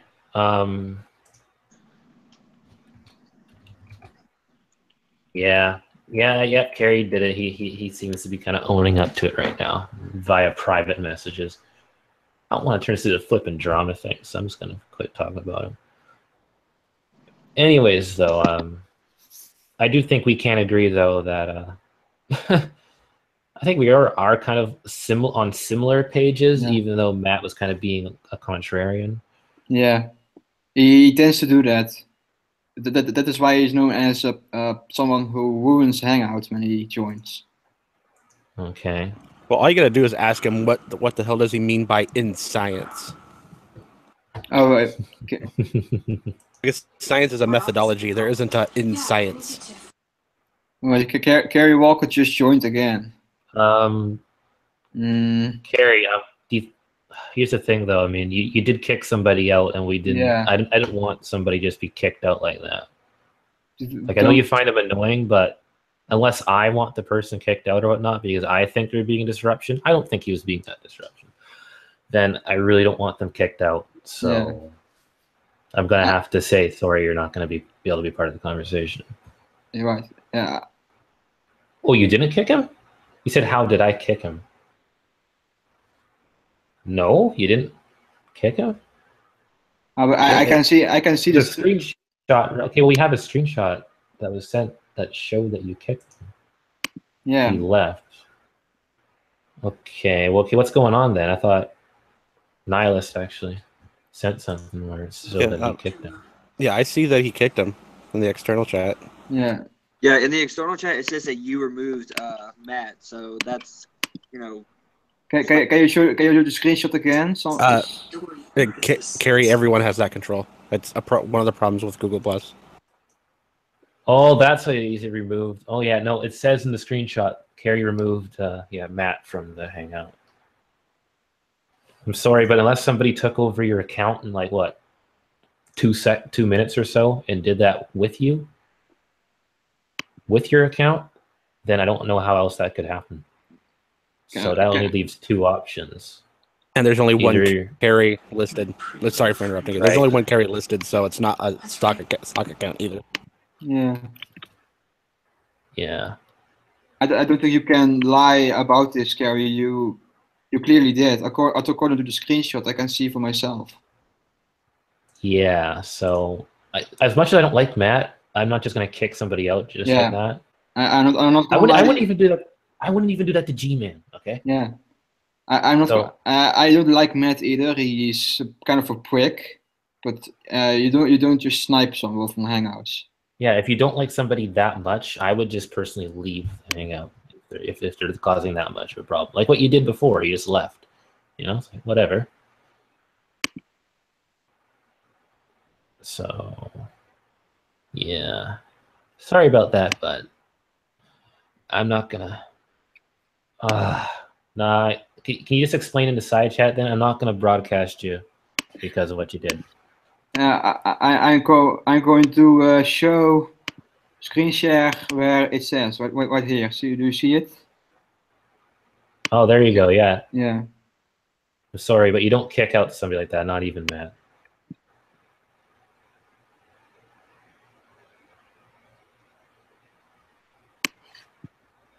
So yeah, how do you explain this? I'm on my phone, so I can't see the side chat. Oh, well, he's showing it via screen share. Click on my icon on the, and then you can see my screen share. No, I see the screen share. I just can't see like what conversation is going on. Like, can Carrie not just unmute himself? No, it's because I have them unbroadcasted. Because if you're just gonna kick people and stuff, I'm not gonna tolerate that kind of thing. Oh.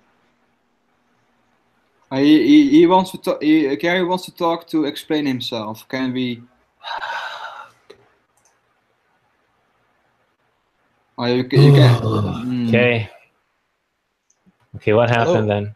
Yeah, I can hear you. I have no idea what you're talking about. What I have here is a list in my Hangouts. I closed the Hangout completely, and I'm looking through the list of the people in the chat. I'm trying to find Thaddeus' name, and the list was too long. So I started clicking on the bottom name to try to clear up to find where you were. That's it. I wasn't trying to remove anyone. Okay. I'm not involved with the Hangout anymore. I left. Okay. Okay. I know. I think I know what you're talking about. I think I know what he did. I'm just trying to scroll through the names of the lists of people here so I can find you. Right. So you know when you go to, so I want to explain because you know you guys might be saying, yeah, right. But the thing is, when you go to one of these external chats, you know how sometimes you go to like the view people in the chat and it has like these X buttons beside them? Oh yeah. Yeah. So I don't think he knew that when he clicked the X, that actually removes them from the Hangout. Like what X? Oh, they did this X. Like the X beside the person's name. You know, like when you go to the personal. You go like to view people in Hangout, and it has like this list of people that are in the current Hangout. And it just so happened to be Matt. Huh. I'm just messing. No mind. I'm just. I think that when you click the X button or whatnot, he didn't know that that doesn't just get rid of the person's name so you can see more names. It actually removes the person from the Hangout. Oh, were you like trying to block him or something? I can see that. I don't think he was trying to block him. I think he was just trying to look. I think he's just trying to find my name.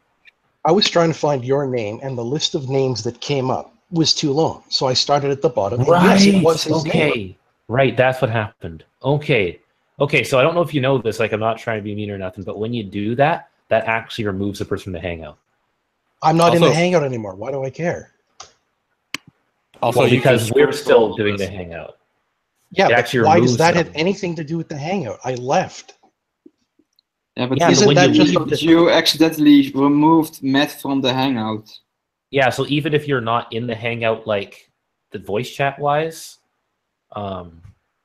it's like I don't know if you like I know we're losing people because of this, but if you're not in the even if you're not in the Hangout, you still can remove people.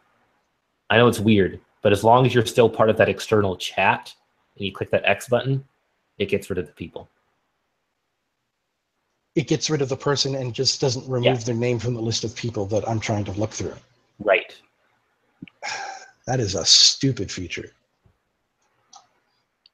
For future reference, it scrolls.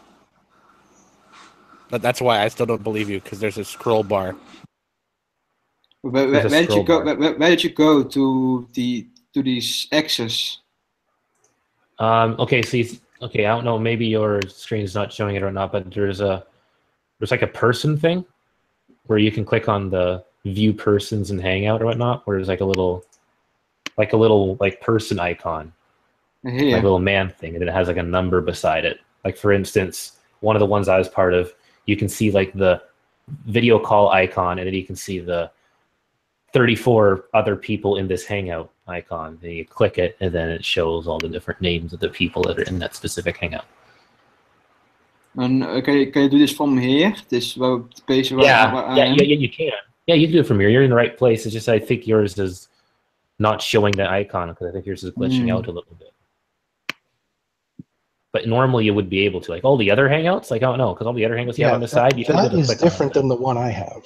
The one I have has X's on them to remove the names. Can you show it?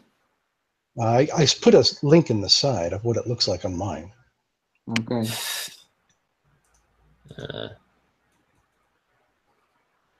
I'm sorry. Yeah. I see it is. I don't get that. Why? I don't. I know it's weird, but yeah, that's what that does. So, yeah, just for future reference, there's a scroll bar on the side, and you can actually scroll down, scroll up, to see the name that you're trying to look for. Well, that was the problem. I didn't see your name. anywhere. So I had to do a search for you specifically because you were under the default account. Right, as under the Great Debate Community thing, because, yeah, right. I figured that out eventually, and then I finally figured you out and asked you if he had been gone yet, so. Right. Well, yes, he is gone now because you specifically removed him. So Yeah. I mean, that wasn't intentional. So Okay. why did you remove what would have been the third one from the bottom instead of the bottom one? It wasn't the third one from the bottom. His name's I think you still owe Matt an apology, even though it was accidental.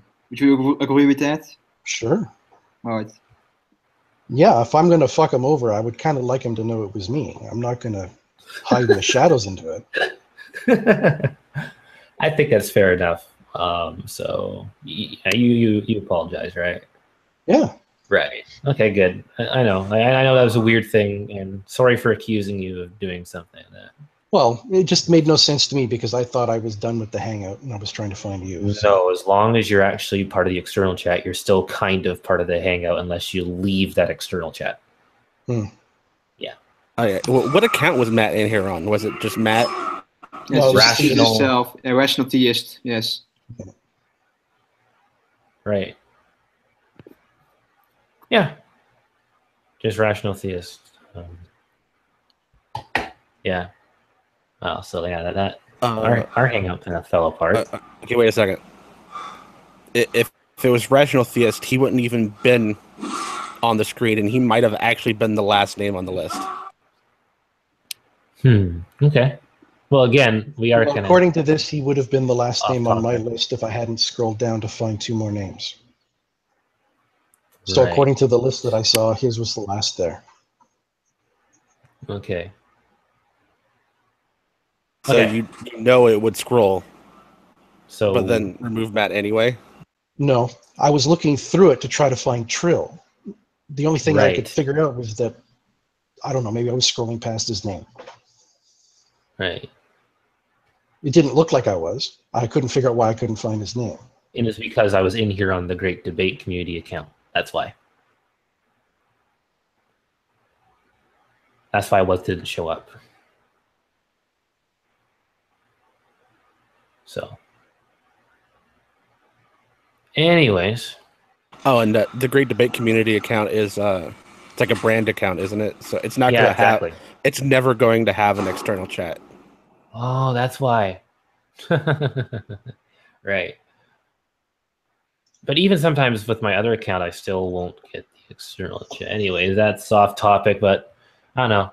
I think we can all kind of, I think we're always kind of going to agree on like the same point. So without Matt here to be a contrarian, I don't think there'd be too much to really argue about. I can do it. You're all wrong. I'm right. There we go. Right. Yeah, I know what you're saying. Wait, what are we all wrong about? I don't know. Name something. Science can't prove ethics. Well, it can't. Yeah. Oh, damn it. So I have to now say science can? No, yeah. That's a painful position to take, isn't it? I have to look up Sam Harris here and just give me a second. No, don't do that. No, trouble there is you have to define everything. I said that in the middle of the conversation. That's what we are, actually. You can't just jump into the center of a topic like that without then defining what the hell you're talking about.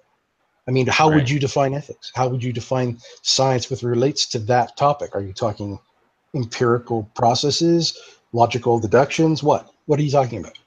You just can't make a statement like that without having a meaning. Yeah, but that's the statement itself doesn't even make sense because science doesn't tackle the issue of ethics in the first place. So I don't see any correlation between them. Do you define ethics as like how you know what's right or wrong, or how you apply what you think is right or wrong to the world?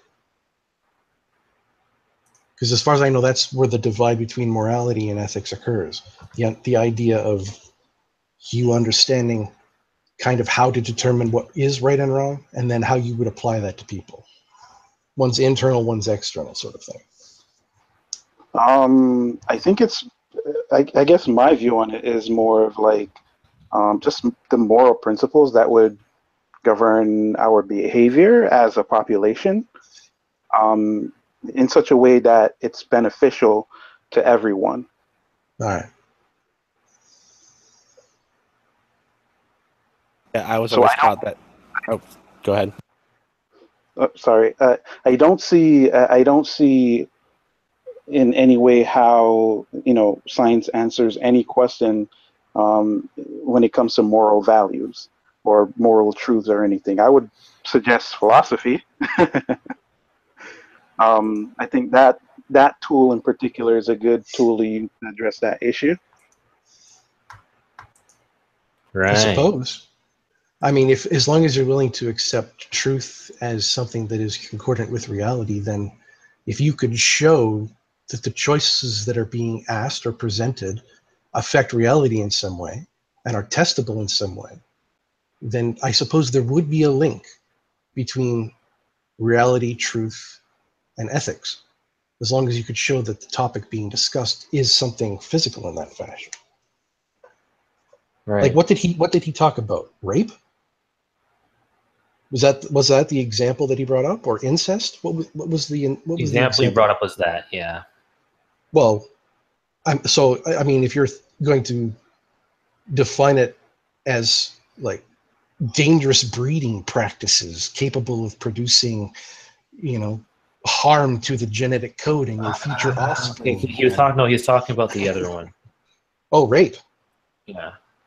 Oh, well, you've got a problem right there, because people have got a big hard-on for that word, not using it, because it's a medieval term derived from rapine, meaning to take property by force.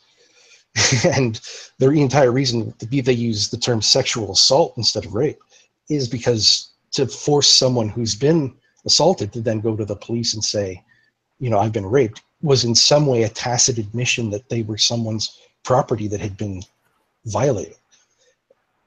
And so there was a need to redo the words so that it was not just an offensive idea across the board. Hey, Rennick, what's going on? Sorry, we have a new person. Ladies and gentlemen, hello. Yeah. So you probably missed half the. But it's okay. I don't disagree with you in relation to, I think when we're going to debate certain topics, we have to define or settle on a definition on what certain words or statements might mean. Like, for example, what we started off earlier with, right? Intelligent design, that was actually the topic. Can evolution and intelligent design both be true? Yeah. So in order to tackle that issue, both parties I think everyone should at least, give their idea as to what does intelligent design entails, right? And I think since if the host gives a particular definition and says, okay, by using this particular definition, do you think both these two concepts are basically one and the same? Does that make sense? Right. Well, yeah. See, I think I was using intelligent design differently than what the people like True empiricism that use intelligent design is. I was using it more as along the lines as that, something can easily look like it was, well, intelligently designed. It has nothing to do with negating evolution or trying to, because I can easily agree that certain things look like, they had some intelligence behind it. There's lots of similar structures and symmetry and creativity in nature, and it seems pretty intelligent to me. And I suppose if you go back far enough in the conversation to the point where if a god or an intelligent creator started the whole ball rolling and then didn't necessarily have to be involved, then by definition, there wouldn't be any way to know unless you could start talking about the very beginning, the very abiogenesis event. That's the point in which you've moved the conversation. Yeah, and I mean, you do have a point there, and even as a theist, that's the position that I take, in the sense that I believe that God started the process, right? And and I believe that there are certain points where he directly interfered or whatever, right?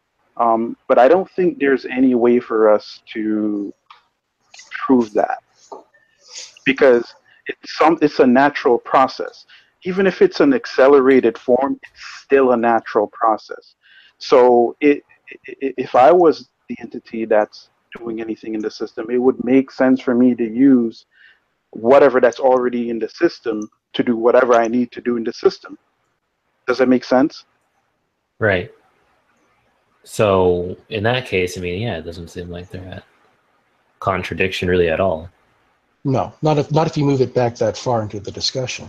But then, of course, the natural question that comes up is, if there is no way to ever know, of what value to the rest of the conversation is there to include it in the conversation? When I say never know, by that I mean to have like conclusive evidence. Like, for example, we theorized that gravity waves existed, right? There was no way for us to really test that until, well, now we have a way to test it, and we discovered that, well, they actually do exist, right? So I don't know if we'll ever be able to determine that, but I see it as one of those situations where it kind of makes sense, right? But there's really no way for us to prove something like that yet. Does that make like it makes sense it could happen like that? Not saying it did happen like that, but based on my interpretation of things, I think there's a possibility that there were some form of interference, right? But it's not to the point where it's blatantly obvious, right? We wouldn't be able to determine that because we're literally within the system ourselves, and these things happen over millions of years. You know what I'm saying? So right. I don't see there's a. Go ahead. See, I just thought that gets rid of, because actually someone in the live chat made a really good point where it does kind of seem to negate, what do you call it? Like, what's the word? Yeah, random mutation. Because if God's in control of everything, there is no random mutations. It was all part of the plan. Okay, so there's a misunderstanding there then, right? The random mutations exist, and I don't reject. See, I don't know if I'd call them random. Well, that's the point. You're trying to define now what you call random if God is part of the system. Are you justified in calling it random? Not, are these changes there, but are you justified in calling them random? Think about it this way, right? Let's say a programmer decides that he's going to do some experimenting when it comes to chaos theory, right? So he creates a globe, he puts some particles in it, he sets laws, but puts some form of randomness within the particles within that little system that he has, right? Now, the idea behind it is that he expects that over time, something is going to come of it, right? Whether it's something specific or not, but something is going to come of it. The way how I see it is that I think the randomness within evolution, it's something that's needed in order for just the whole species, every single species, to be able to survive. I think we need that randomness, because if it didn't exist, I don't think speciation could happen.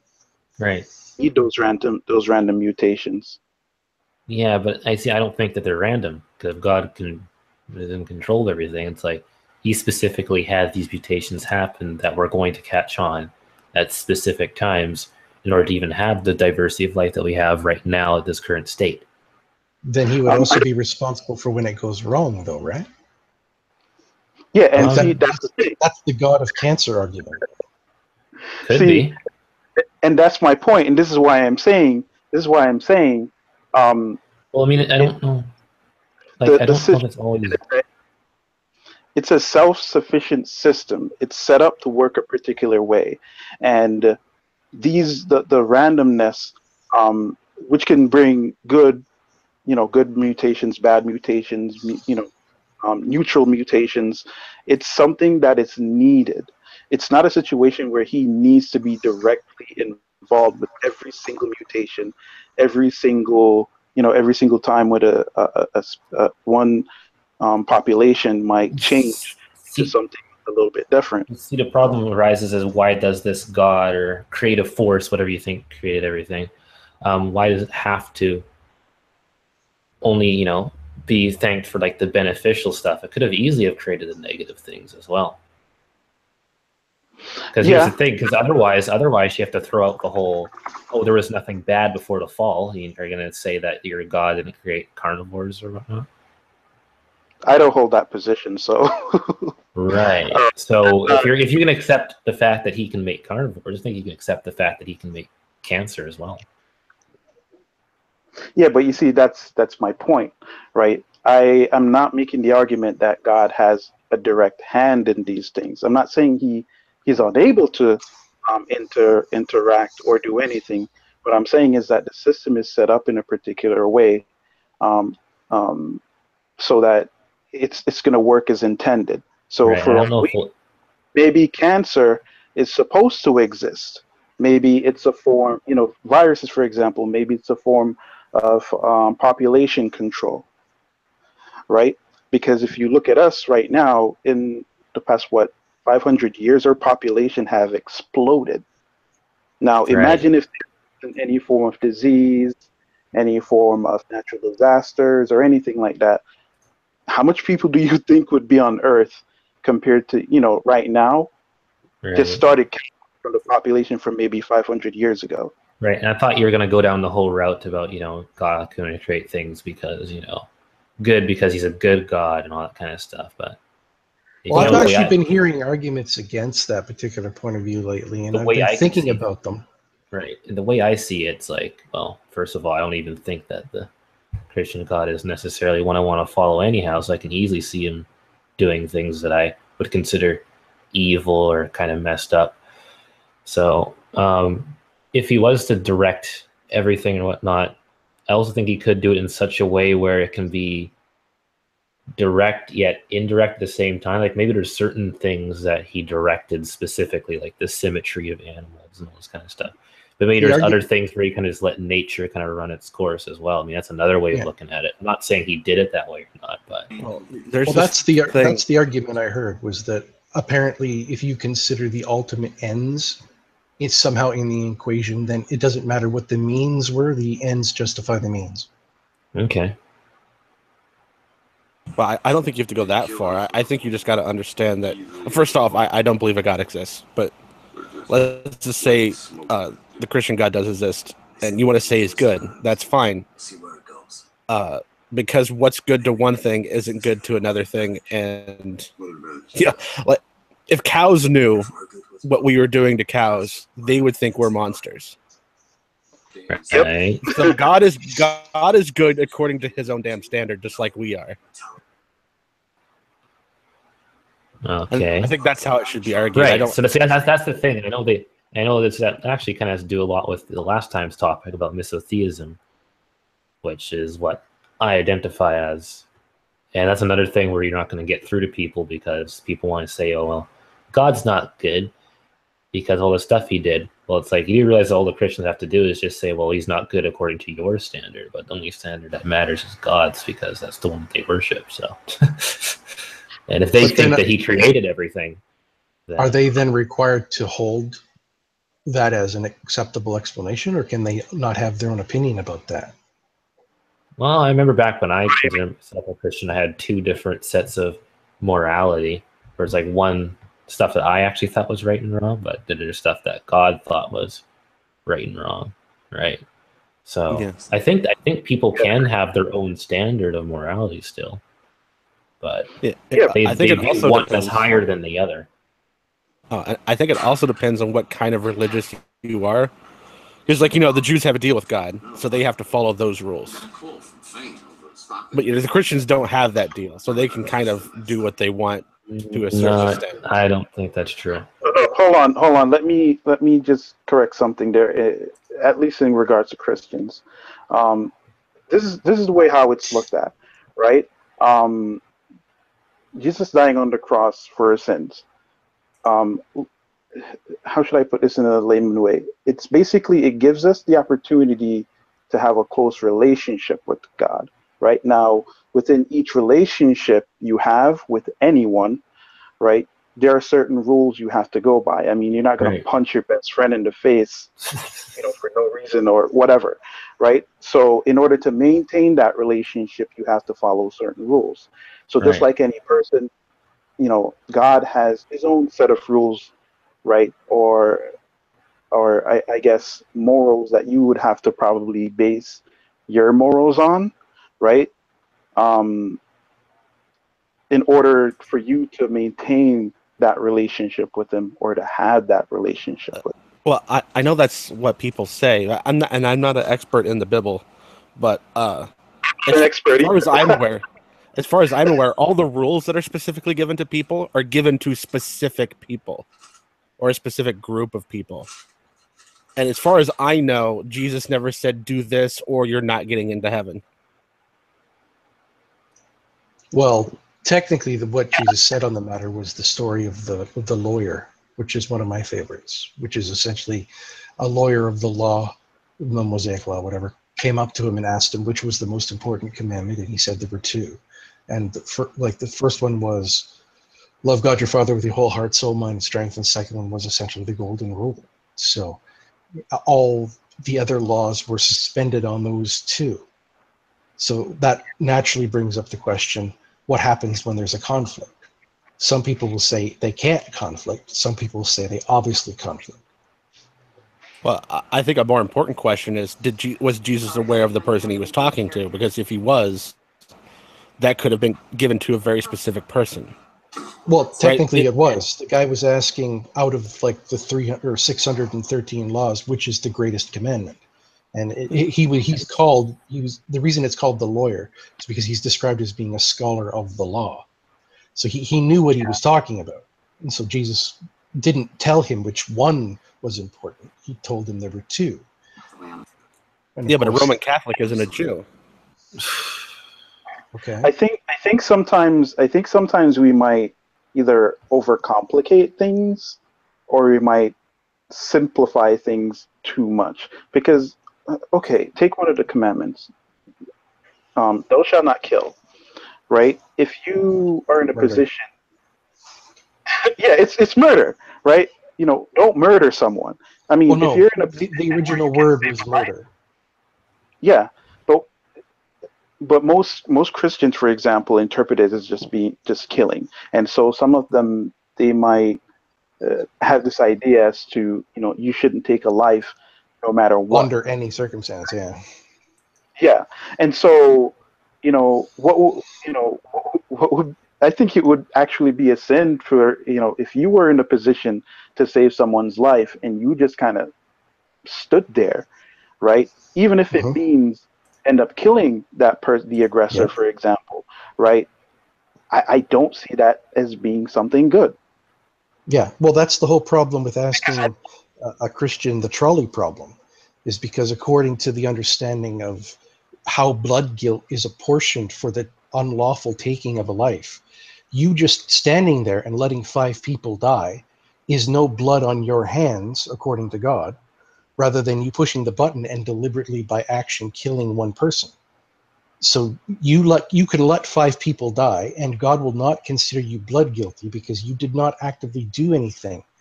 You simply found yourself in a situation where events were proceeding without your initiation, going along a certain path to a certain conclusion, and you didn't change it or modify it. So you would therefore not be blood guilty for the 5 deaths. So wait, isn't all the commandments though given to the Jews in exchange for being given Israel? I don't think Maybe so. you understand it wrong.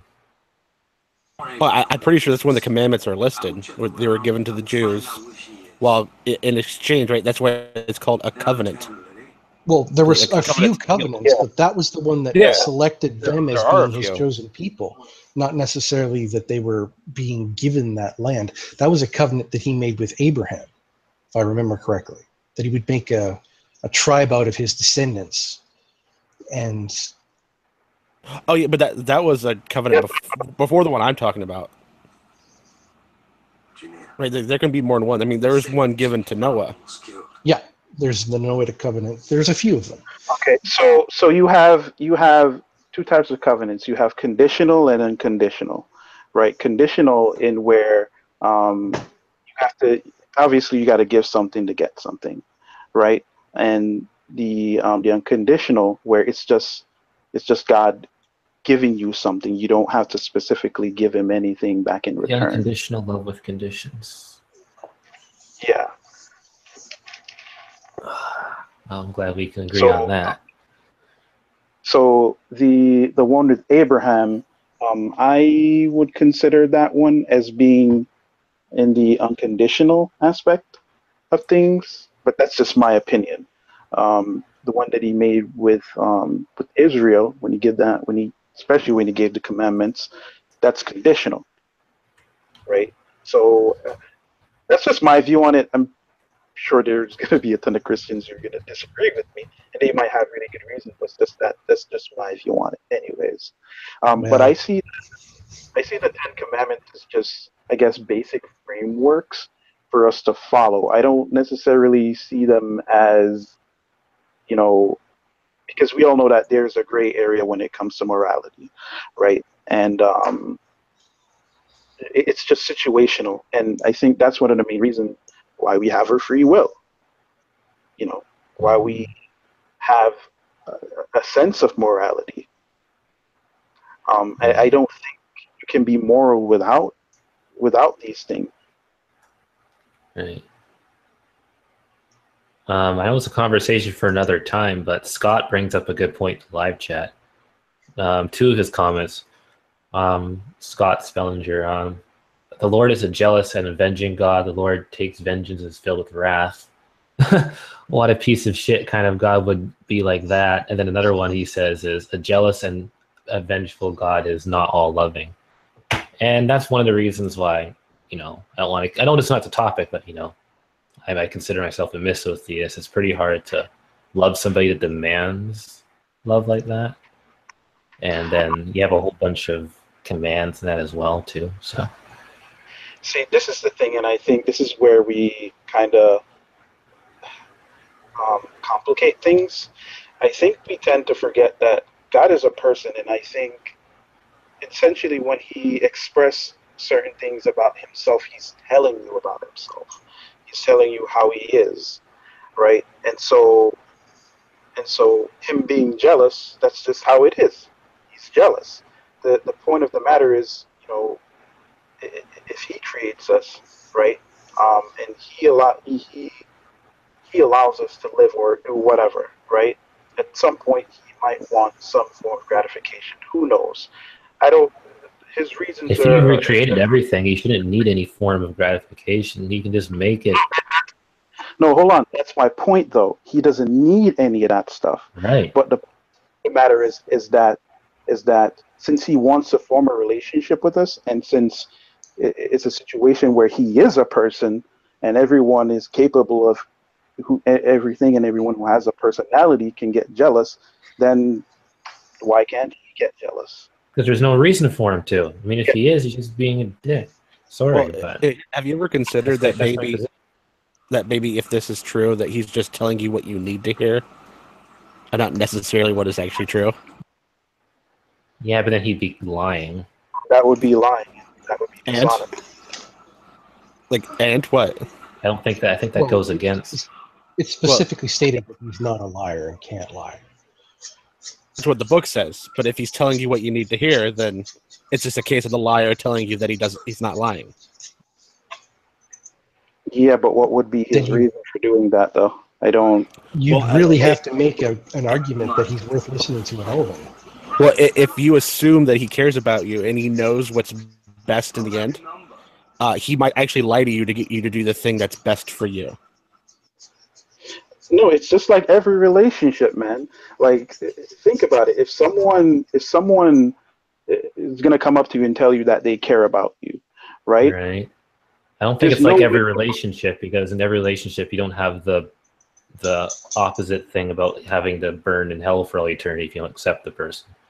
So I don't think it is like every relationship. Yeah, but Then again, that's not even really the Bible. hold on. I mean, it's not really the Bible. You're just conflating things. It definitely does talk about it in there. The point, not hell. The point that I'm trying to make is, I just don't want to lose my train of thought. The point that I'm trying to make is that within every single relationship, if it's a relationship where, you care about someone, right, or someone tells you that they care about you, you're not going to believe them right off the bat. The only way for you to verify that is for you to actually interact with them, which is to actually have a relationship with them. Now, if you have the relationship and the other entity does things to you, for example, that demonstrates to you that in the long run he doesn't care, then you can draw that conclusion, right? But in order to make that conclusion, you have to actually have a relationship.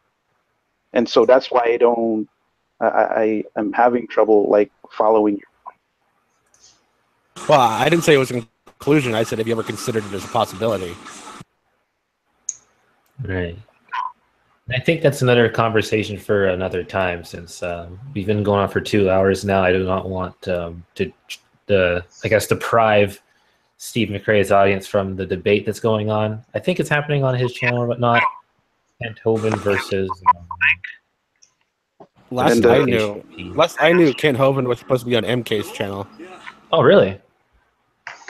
Oh, either way, there's a debate going on. That's going on at 5:30. I guess you'd have to talk to, 5:30 Pacific Standard Time. You have to talk to Steve McRae about that. Since I am representing the Great Debate community by using this channel, I'll say if you want more discussions like this and to get notifications, a good thing to do would be to subscribe to this Great Debate community channel. Also be sure to check out the Great Debate community Google Plus community. You can we discuss things like theology, religion, science, that kind of thing. No politics yet, maybe in the future. Steve McRae also is one that runs that community, and that's another channel you might want to go check out. And last but not least, there's the podcast that I do with my friend MX Pin Valentine once his channel gets approved for live streaming again, since somebody kind of sabotaged his channel. We do that on Fridays. Thanks everybody for tuning in. This has been your temporary host, Trill, the Cyberspace Fae. Peace out, people.